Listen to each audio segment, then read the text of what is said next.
Yousef Al-Helou is a Palestinian-British political analyst. He joins us live from here in London. Yousef, good to see you.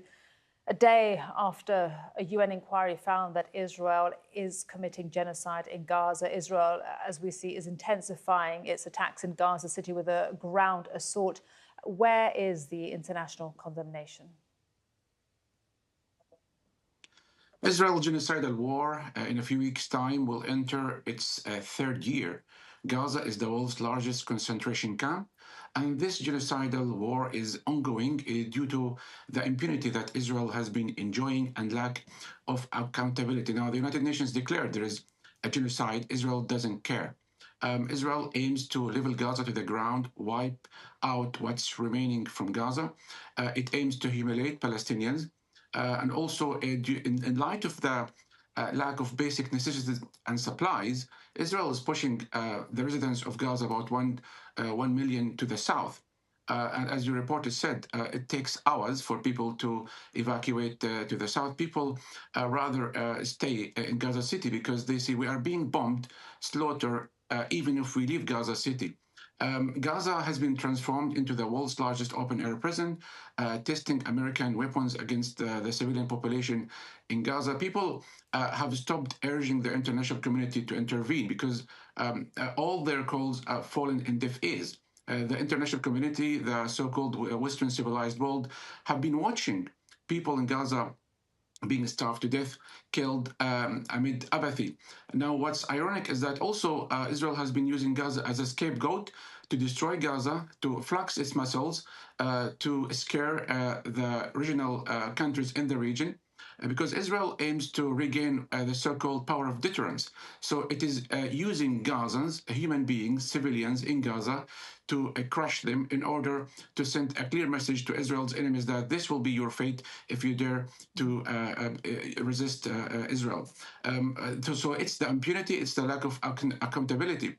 Also, people in Gaza are questioning the morality, the human rights, the international law. It's all turned to be a mirage. Unfortunately, Israel is defying the whole international community. It is enjoying Trump's green lights, and this will not stop unless Israel is On that subject, forced to stop what it's doing. Yousef, on that subject, Israel is enjoying Trump's green light. You say he's here right now in the UK, Donald Trump. Do you feel that Gaza will be on the agenda when he meets Keir Starmer? On the contrary, I think Trump is in the UK to tell Starmer not to dare to recognize Palestine as a state, because a few weeks ago, Starmer, he said that if Israel does not end its starvation campaign or killing civilians, then the UK will be forced to recognize Palestine as a state. So I don't think he cares about the fate of Palestinians. I think he's here to pressure Starmer to support Israel's narrative and propaganda and to listen and reduce his solidarity towards the Palestinians. And do you feel there's been some sort of shift, though, internationally with the media, for example? There is a US media headline right now that says Netanyahu and in Israel without restraint. How accurate is this? Well, Israel's crimes in Gaza actually caused earthquakes around the world. People can see the level of crimes, the level of impunity. The videos coming from Gaza are shocking. There is mobilization. There is a growing support to the Palestinian cause. Millions around the world take to the streets.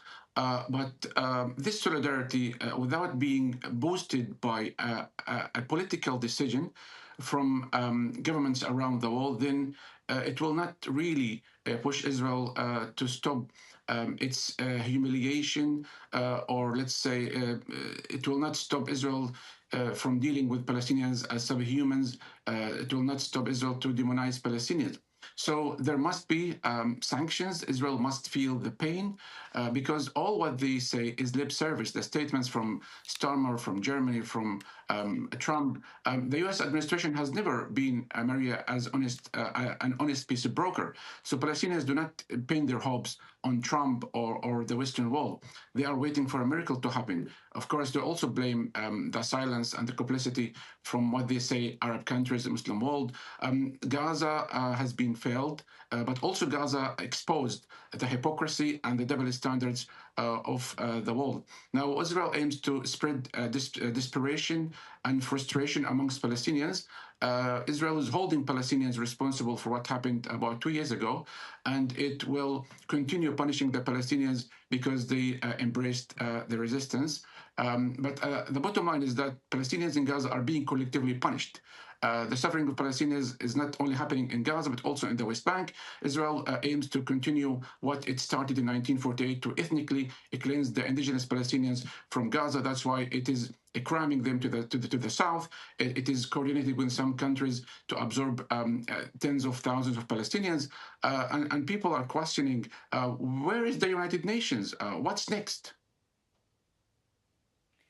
Indeed, what is next? And we hopefully will see what happens next week in New York when UNGA kicks off. Thank you so much, Yousef Al-Helou, Palestinian-British political analyst. Thank you.